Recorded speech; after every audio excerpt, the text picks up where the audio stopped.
नमस्कार। दिल्ली एमसीडी चुनाव को लेकर सबसे बड़ी खबर सामने आ रही है। दिल्ली एमसीडी चुनाव के लिए मेयर कौन बनने जा रहा है, क्योंकि अब दिल्ली में बड़ा खेला होने वाला है।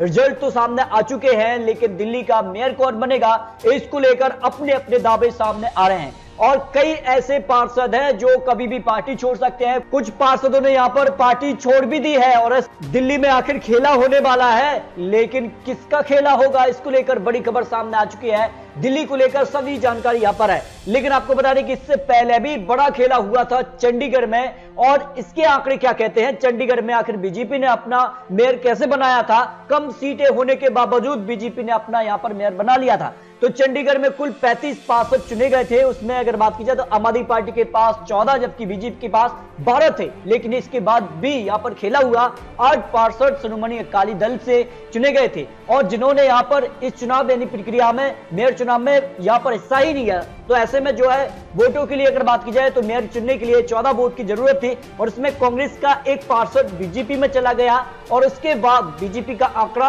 आम आदमी पार्टी के बराबर आ गया। और उसके बाद क्या हुआ तो कि आखिर में एक यहां पर वोट नष्ट हो गया। इसके बाद यहां पर चंडीगढ़ में बीजेपी का आंकड़ा बढ़ गया, जो बहुमत का आंकड़ा था उसके पार बीजेपी चली गई। इस तरह से चंडीगढ़ में बीजेपी ने जो है अपना मेयर बना लिया। लेकिन बारी दिल्ली की है। दिल्ली के क्या आंकड़े बन रहे हैं, क्या दिल्ली में भी बीजेपी खेला करने वाली है। बीजेपी के प्रदेश अध्यक्ष ने साफ तौर पर कहा है कि दिल्ली में खेला हो सकता है, कुछ भी हो सकता है। तो ऐसे में यहां का आंकड़ा क्या बन रहा है, देखिए आम आदमी पार्टी के पास 134 पार्षद है, बीजेपी के पास 104 है, और कांग्रेस के पास 9 और 3 निर्दलीय है। अगर यहां पर देखें तो बहुमत का आंकड़ा क्या बनता है। देखिए अगर बात की जाए दिल्ली के 250 वार्डों के लिए जो अब आंकड़ा बन रहा है, यानी इस चुनाव प्रक्रिया के लिए 7 लोकसभा सांसद और 3 राज्यसभा सांसद भी इसमें हिस्सा ले सकते हैं। उसके बाद देखिए तस्वीर क्या बनती है। 250 वार्ड प्लस 10, ऐसे में 260 का आंकड़ा होता है, और बहुमत के लिए 131 यानी पार्षद की जरूरत है। और ऐसे में अगर बात की जाए तो कांग्रेस के 9 पार्षद हैं जो टूट सकते हैं,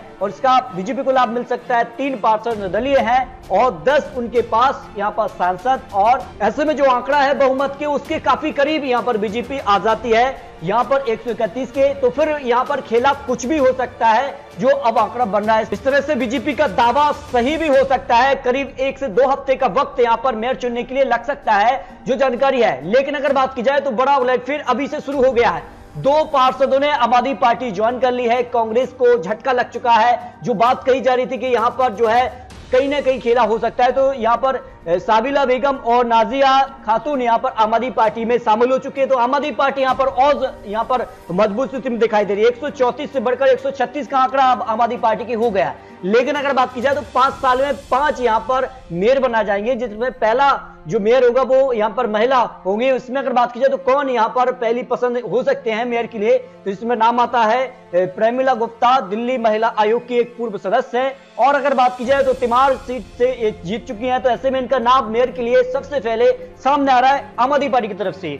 अगर बात की जाए तो सारिका यहां पर चौधरी जो कि पार्टी संस्थापक सदस्य हैं, और अगर बात की जाए तो इनका नाम भी है दरियागंज वार्ड क्रमांक यहां पर 142 से वो जीती भी हैं। तो एमसीडी चुनाव के लिए मेयर जो यहां पर महिला उम्मीदवार यहां पर हो सकती हैं, जो अब तक नाम सामने आ रहे हैं आम आदमी पार्टी की तरफ से। यहां पर बात की जाए तो यहां पर निर्मला कुमारी जो कि दिल्ली इकाई की अध्यक्ष है, और विकास पुरी का वार्ड क्रमांक 112 से ये चुनी गई हैं। तो इनका नाम भी मेयर के लिए सामने आ रहा है। इसके अलावा निर्मला कुमारी भी यहां पर जो है नाम आ रहा है सामने मेयर के लिए, दिल्ली इकाई के अध्यक्ष हैं, और विकास पुरी वार्ड क्रमांक 112 से ये भी चुनी गई हैं। तो इनका नाम भी मेयर के तौर पर सामने आ रहा है। तो इस तरह से यहाँ पर दिल्ली को लेकर जो यहाँ पर मेयर की जो यहाँ पर रणनीति है, जो यहाँ पर समीकरण है, वो आपको दिखाया है। तो दोस्तों आपको क्या लगता है, दिल्ली में क्या चंडीगढ़ के तर्ज पर बीजेपी खेला करने वाली है? क्या दिल्ली में अभी खेला बाकी है? क्योंकि 1 से 2 हफ्ते यहाँ पर लग सकते हैं यहाँ पर दिल्ली एमसीडी चुनाव के मेयर के लिए। तो आपको क्या लगता है, अपनी राय कमेंट बॉक्स में जरूर रखिए। और लेटेस्ट अपडेट के साथ फिर मिलते हैं, तब तक के लिए जय हिंद जय भारत।